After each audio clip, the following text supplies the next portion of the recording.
Well, welcome back to our job search readiness series. Today, we're continuing our discussion of our cover letter and how to develop an engaging cover letter that is the jelly to our resume, which is the peanut butter of our job search. And we're going to continue our discussion with the third and fourth paragraphs of your cover letter. And these are, incidentally, the last two paragraphs of your cover letter. And some people think that once they've identified the position that they're interested in up at the top in the first paragraph and shared how they learned about the opportunity, and then in the second paragraph, they've discussed how their experienced a couple of noteworthy career accomplishments that proves that they are ready for the position that they have applied for. They think that they're pretty well finished. Well, I'm here to tell you that you should not be. Of course, you could make the decision not to continue your cover letter as I'm recommending, but I'm telling you, if you decide to end your cover letter after that second paragraph and say bye-bye in a final line of your cover letter, you are cheating yourself out of the opportunity to continue to make a great positive impact, to impress the hiring manager or recruiter even more with your qualifications that are related to the job. And I would encourage you not to do that, especially if this is an opportunity that you are very serious about and you really want. This segment today is definitely something that you don't want to miss and that you need to immediately add to your cover letter writing strategy to improve your chances of being of landing at the top of the qualified candidate pool. So let's look first at the third paragraph of your cover letter. And this paragraph is where you can put yourself over the top. And I'm very serious. I am not exaggerating at all. Remember, you've already expressed in the second paragraph of your cover letter two or maybe three succinct statements about job-related work experience that you have in your background that makes you qualified. But what you want to do is you want to make sure that the reader, who is usually the hiring manager or recruiter, also knows that you not only have the hands-on experience, but you also have the formal education, experience, training, or what have you that can put you over the top as well. So what you want to do is you want to use the third paragraph as the opportunity to re-emphasize any education, especially if your education is directly related to your field of interest or the position of interest. For example, for me, my career field is human resources. I hold a bachelor's in business administration with a concentration in management, and I hold an MBA with a concentration in actually technology management. And in addition to that, I am a twice senior certified HR professional, both with the Society for Human Resources Management, which is the premier worldwide human resources organization, certification and information organization or association, as well as the Human Resources Certification Institute, which was the original certifying body of the Society for Human Resources, or SHRM, before they decided to split up. So see, and I'm a certified mediator, and I think a lot of you probably remember that I'm also very strong in employee relations. So that means that I have a whole lot of relevant certifications and education that are directly related to the field of human resources and business administration, which is what human resources is. It is the people side of business administration. So I say that not to brag, or boast, but to show you how you can put yourself over the top. And you may have included like your designations, the letters of your designations, a certification or what have you, in your right after your name or in your header or what have you, and that is absolutely fine. But remember that these recruiters and hiring managers, they are reviewing sometimes hundreds of resumes, trying to identify their next unicorn for their open or available opportunity on their team. And they may forget, or they may overlook, they may concentrate so hard or so intensely on the content of your resume and of your cover letter that they may miss those designations that you may have included up at the top in your header. And so that's why this is your opportunity to use that third paragraph to one, re-emphasize or remind them about your education, your relevant education. And even if your education is not directly related to the position that you've applied to, there again are going to be some transferable lessons that you learned during your studies that you can still relate to the job. I'm sure it very seldom are there not transferable skills, whether it be communication, leadership, project management is a big one, data analysis is a big one, anything relating to technology like artificial intelligence these days.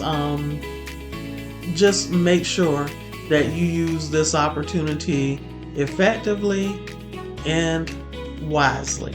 And then if your education is directly related to the position of interest or to the field of interest, then just mention it again, re-emphasize the relevance, and also include any unique qualifications. Like I said, being a certified expert in your field of expertise, being a member of your field of expertise's professional organization or organizations. If you are a blogger, an author, a speaker, a trainer, a coach in an area that's related to your in a niche, or an area that's related directly to the position of interest, you need to make sure that you share that. And one of the other things that I do is, I can't remember if I shared this about the header, is another thing that I do is in addition to linking to my LinkedIn profile in my header, I also include a hyperlink to my blog, which is an HR job search related blog, which they can go and read some of my articles. And by doing that, what they're doing or are able to do by reading some of my posts that are on my blog, for one, they can get a strong sense of what my level of expertise in HR is. Also, they can assess my writing skills and see if I write coherently and express my ideas coherently. Then also for the blog post that I've also included videos where I'm speaking, they can also assess my verbal communication skills as well and make a determination as to whether or not I would be an effective presenter if they were to have me conducting training or any type of presentations or what have you. So the opportunities are abundant, and that's why I encourage you to not shortchange yourself by not including that third paragraph in your cover letter. It can definitely make the difference in where you land in the qualified candidate pool. Because remember, you're already qualified just by the fact that that you're doing the cover letter or what have you. You've already determined yourself that you're qualified, and you are the first person to make that determination. And if you continue to exude that confidence and authority when you're presenting your qualifications for the position, let me tell you, you will have a very high chance of being selected for an interview and invited for an interview. Then the fourth and last paragraph of your cover letter is the one where you're closing out. And so you just want to make it short and sweet. Express your eagerness about the position, or your continued eagerness about the position. Thank the reader for their consideration of you as a potential candidate for the opportunity. Then ask for the interview in a way for an interview or an opportunity to discuss your qualifications further by just letting them know that you are available at their convenience to discuss your qualifications further, or that they can feel free to reach out to you if they would like to learn more about your qualifications. And then last but not least, ask for the job.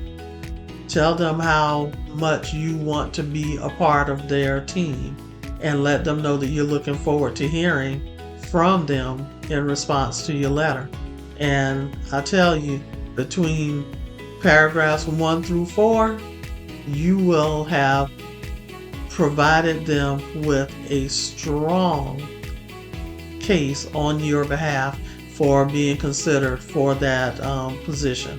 So I hope that you found value in this content. If you have, I need you to do a few things for me. Smash the like button, let the algorithm know that other people who are interested in advancing their career need to get this valuable content.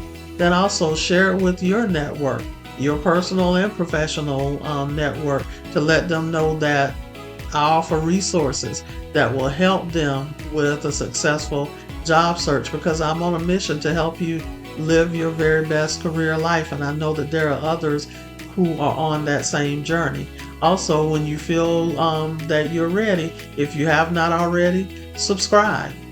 And if you're interested in working with me more closely, check out the valuable information and links in the description below, and you'll be able to make a decision as to whether or not you are a good fit for taking advantage of any of the additional resources that I offer. And I'm also excited to announce that on this coming Monday, January 20th, which is the Dr. Martin Luther King Jr.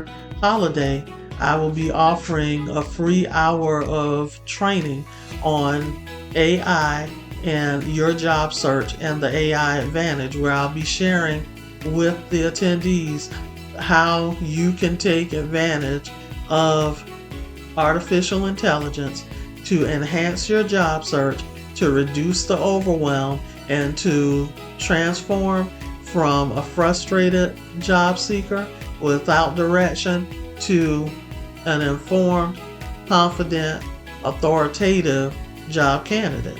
So I look forward to having you join me.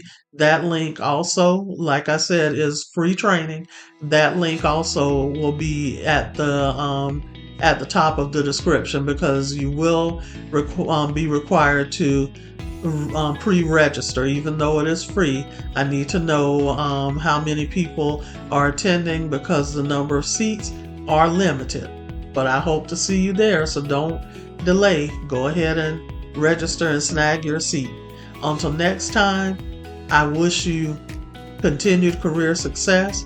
Remember to join me tomorrow morning for my normal Friday morning lives at 7 on my YouTube channel, which is HR by Nnamtique 167. Looking forward to seeing you there, and continued career success as always. Bye-bye.